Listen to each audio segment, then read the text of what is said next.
Bonsoir à tous, j'espère que vous allez bien. On se retrouve ce soir pour un nouveau cours de Pirkei Avot, le Nishmat Rachel Bet Yakot, ainsi que Rivka Bat Helen et Mordechai Ben Hirsch.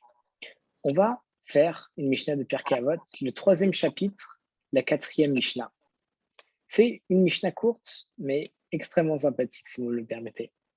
Enfin, sympathique. On va voir, ça nous apprend beaucoup de choses sur la vie. Rabbi Hanina ben Chakinai Omer. Rabbi Hanina ben Chakinai, il nous dit Aneor balayla va me'aler baderer yechidi va mefemnesh libi la betela reze mitrayev benafsho. Celui qui reste éveillé toute la nuit, qui marche seul sur le chemin et qui tourne son cœur vers la vanité, il se rend coupable de mort. Oh. Donc là, c'est assez grave. Rabbi Hanana ben Achinai, il nous dit qu'il y a trois choses qui rendent Chazé Shalom l'homme coupable de mort. Au début, il nous dit Aneor balayla, celui qui reste éveillé durant la nuit. Pourquoi? Deuxième chose qu'il nous dit Vamealer baderer yechidi, et celui qui marche seul sur le chemin. Quelle est la jonction entre les deux? Vamefane libo la betela, celui qui tourne son cœur vers la vanité. On ne comprend pas trop le lien entre les trois choses, mais il nous dit que les trois choses rendent l'homme coupable de mort. Alors on va essayer de les expliquer. Aneor balayla, celui qui reste éveillé toute la nuit.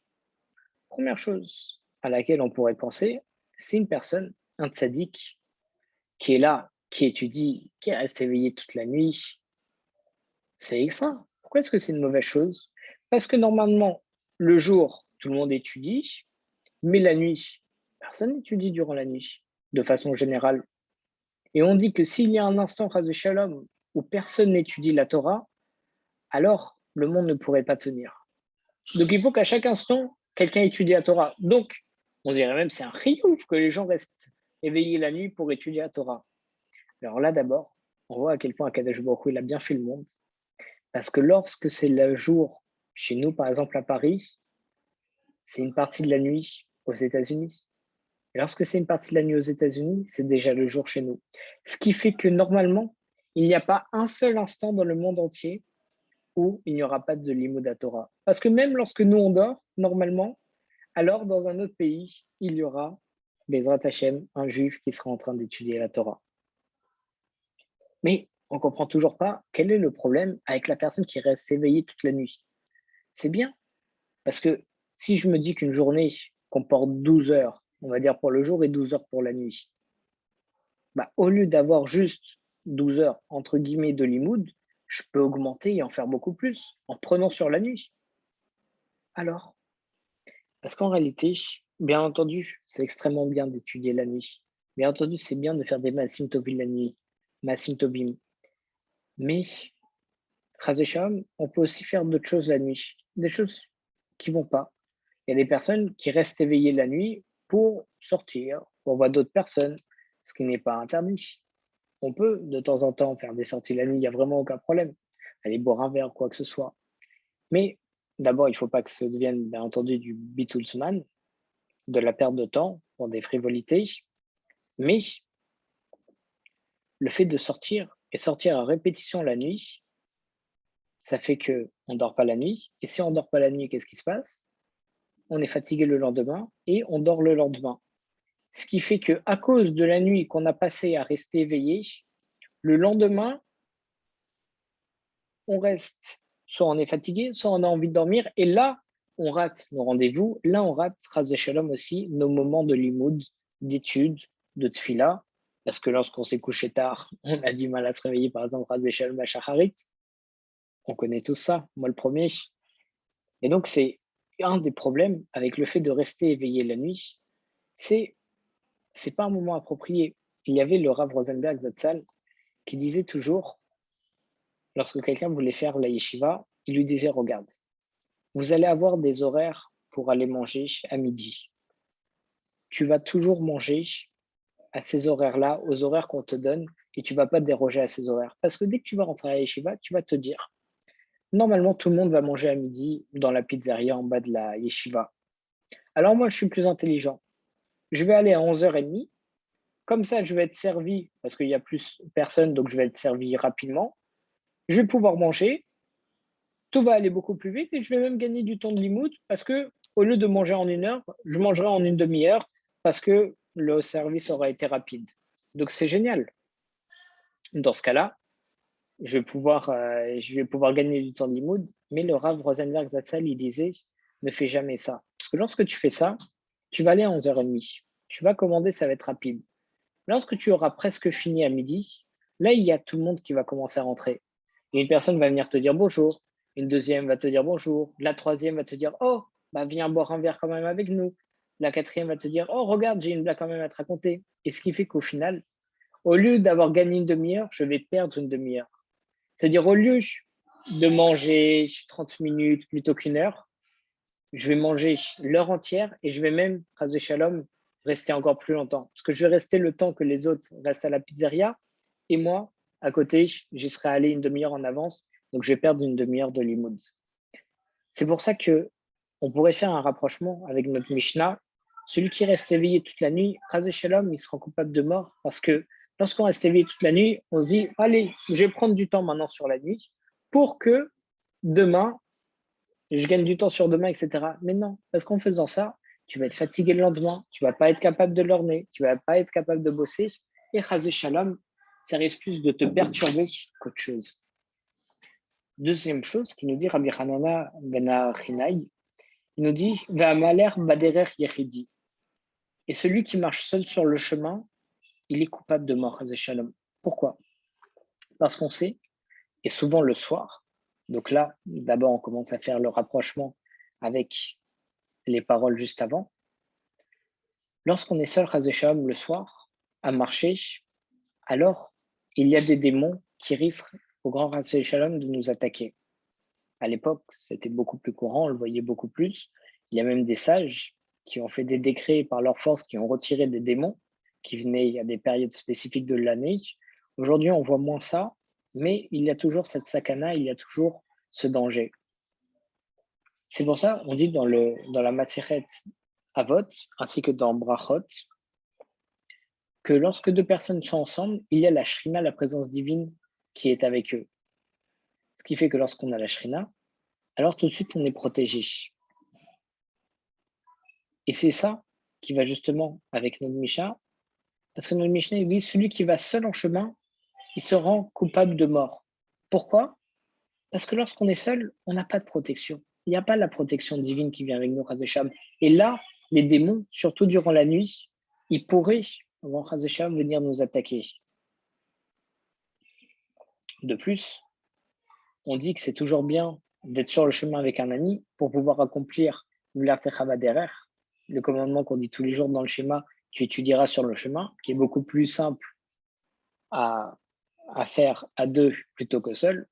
On voit que lorsqu'on a une chevruta fixe, alors on étudie toujours, il y a beaucoup d'engouement, on est toujours Bessimcha. Lorsqu'on est seul, c'est plus compliqué d'étudier. Là, c'est pareil, lorsqu'on est deux à marcher sur le chemin, alors on peut s'échanger des livrets Torah. Et d'ailleurs, il y a même une halakha qui dit on doit, à chaque fois qu'on quitte son ami, on doit le quitter, et là, al dvar halakha, seulement sur une parole d'halakha, sur une halakha, sur une loi. Comme ça, lorsque on va se séparer, sur son chemin, il va penser à ce que je lui ai dit, il va continuer à faire le lartecha derrière, il se souviendra de moi grâce à cette halakha. Il dira, telle personne m'a enseigné cette halakha. Et on voit dans les Pirkei Avot que si à chaque fois qu'on a un enseignement et qu'on le dit, on cite la personne qui nous a donné cet enseignement, alors ça amène Bezrat Hashem la Géoula. Donc on voit l'importance de toujours marcher à deux en chemin, ne jamais rester seul. Donc là, surtout, ne pas rester seul, parce que comme nous dit Rabbi Hanana ben Achinai, on pourrait être Hayav Mita parce qu'il y a beaucoup de sakana, il y a beaucoup de dangers. Alors, il y a aussi une Gemara dans la Masechet Brachot où il y avait un sage qui avait marché et qui s'était arrêté pour prier près d'une ruine. Et il y a Eliyahu Hanavi qui l'a interpellé, qui lui a dit il ne faut surtout pas faire ça. Il lui a fait des remontrances et il a dit qu'il a appris plusieurs choses de Eliyahu Hanavi, que lorsqu'on est en chemin, on doit faire une petite amida. On peut le faire aussi, sa amida, toujours sur son âne ou sur son chameau. Et qu'il ne faut pas s'approcher d'un endroit en ruine parce qu'il y a des démons là-bas. Et Kalvachomer, encore pire, lorsqu'on est seul, c'est encore plus, mais c'est encore plus dangereux. En plus, on imagine, si Shalom, on est dans une ruine et il y a un petit éboulement, quelque chose, si je suis seul, qu'il n'y a personne avec moi, alors j'aurais que moi-même pour essayer de m'en sortir. Lorsque je suis à deux, l'autre pourrait peut-être appeler des secours, pourrait peut-être retirer des éboulements, Shalom, mais en tout cas, à deux, on est toujours plus fort et on peut toujours s'en sortir mieux. Comme on dit, il y a un proverbe qui dit « Seul, j'avance plus vite, mais à deux, j'avance plus loin. » Alors en vrai, aller vite, c'est bien, mais ça ne sert pas toujours dans la vie. Mais aller loin, avoir des expériences, pouvoir augmenter grâce à quelqu'un et faire augmenter en même temps cette personne, ce qui est un grand route, un grand mérite, alors là, on gagne beaucoup. La dernière chose que nous dit Rabbi Hadana ben Achinai, il nous dit Va me faner libo la betela, et celui qui tourne son cœur vers la vanité, areze mitrayev et nafsho, alors il se rend coupable de mort, Shalom. C'est-à-dire quoi qui tourne son cœur vers la vanité? Ça veut dire qu'il a ce qu'on pourrait appeler des pensées un peu frivoles. Frivole, c'est un petit peu aérien, c'est qui ne pense pas forcément à la Torah, qui pense à tout et à rien, qui n'est pas fixe, qui pense à des choses qu'il ne faudrait pas. Et en fait, c'est ça la cause-conséquence. C'est lorsque j'ai pas de derrière, j'ai pas un chemin fixe, je sais pas où je vais, je pense à tout et n'importe quoi, je commence à rêver, alors ça emmènera, Chazé Shalom, à commencer à avoir des mauvaises pensées. Parce que si je suis pas stable, on va dire qu'une personne comme ça n'est pas stable, parce que la stabilité, c'est savoir ce qu'on veut, ce qu'on fait, là où on va. Alors dans ce cas-là, n'importe qui pourrait venir nous voir en nous disant Ah, viens, on va faire telle chose. Et étant donné qu'on n'a aucun pied à terre, qu'on n'a aucune direction, qu'on n'a rien de, on n'a aucune base, alors dans ce cas-là, lorsqu'une personne nous propose de faire quelque chose, on dira oui. Parce qu'on va la suivre, étant donné qu'on n'arrive pas à prendre des choix et on n'a rien d'autre à faire. Et Chazé Shalom, ça peut être dans des bonnes choses, mais aussi dans des mauvaises choses. La personne peut me dire Ah bah allez, on revient. Allez, t'as rien à faire ce soir. Allez, viens, on va aller boire un verre. D'accord. Allez, viens, on va aller, Chazé Shalom, en boîte de nuit. Viens, on va faire ça. Viens, on va faire ça. Et petit à petit, Chazé Shalom, ça mène à des mauvaises choses. Parce que justement, lorsqu'on a l'esprit vide, alors il se remplit de n'importe quoi. C'est pour ça qu'il faut remplir à chaque fois de Shrina, de Limoud, de Kedusha, de bonnes choses notre tête, parce que c'est quelque chose qui est obligé de se remplir notre tête. Donc si on ne met pas des bonnes choses, ce sont des mauvaises choses qui vont rentrer. Mais si on met des bonnes choses, même s'il y avait des mauvaises choses, elles vont sortir. C'est comme lorsqu'on prend un vase d'eau, si je mets un liquide dedans, que je mets de l'eau, alors petit à petit, le liquide qui est en bas, il va sortir. Il va laisser place à l'eau que je rajoute au-dessus. Malheureusement, c'est pareil pour l'inverse. Si j'ai un vase d'eau et que je rajoute du liquide au-dessus, c'est de l'eau qui va commencer à couler et le liquide qui va commencer à s'insérer.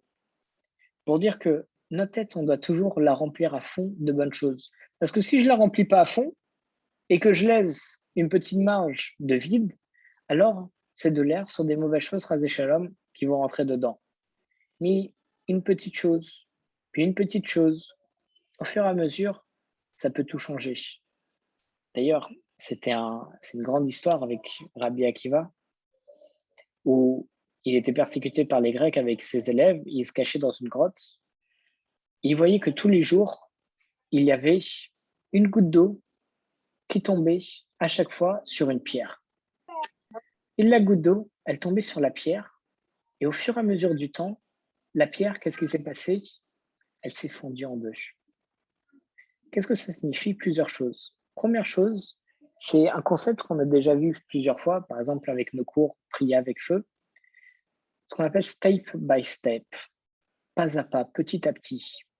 Lorsque je fais quelque chose petit à petit et que je rajoute, je ne me rends pas compte, mais au final, ça change les choses. C'est exactement ce qui s'est passé avec la pierre de Rabbi Akiva. Une petite goutte, une petite goutte, une petite goutte, la pierre, elle s'est fondue en deux, alors que c'est un matériau extrêmement dense, extrêmement dur. Une autre chose, ça lui a permis de dire, en utilisant la phrase « Ein Maïm et la Torah », il n'y a pas d'autre eau que la Torah. Et là, il a montré à ses élèves que les gouttes d'eau, c'est la Torah. Un peu de Torah, ça peut tout briser. Et ça peut même briser, une mini goutte d'eau a pu briser en deux la grosse pierre. Il a aussi fait autre chose. Il a mis sa main dans une fontaine d'eau. Il a dit, qu'est-ce que vous voyez? Bah, l'eau, elle continue de tomber. Et c'est exactement ça. En Maïmé la Torah, il n'y a pas d'autre que la Torah. On a beau mettre notre main, on a beau mettre tous les obstacles qu'on veut, ça continuera toujours de tomber et de couler. Et l'eau, c'est quand même quelque chose de formidable. Dedans, il y a de l'oxygène. Ça nous permet de vivre. On est composé nous-mêmes à 70% d'eau. L'eau, elle pénètre à chaque fois partout. On met une goutte, mais elle essaye à chaque fois de passer par chaque côté. Si je mets un solide, ça passera jamais sous le seuil de la porte. Mais de l'eau, je mets une flaque d'eau, ça commence à se propager par tous les trous possibles.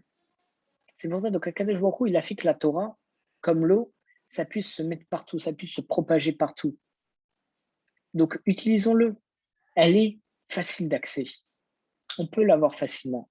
Il suffit juste de le vouloir.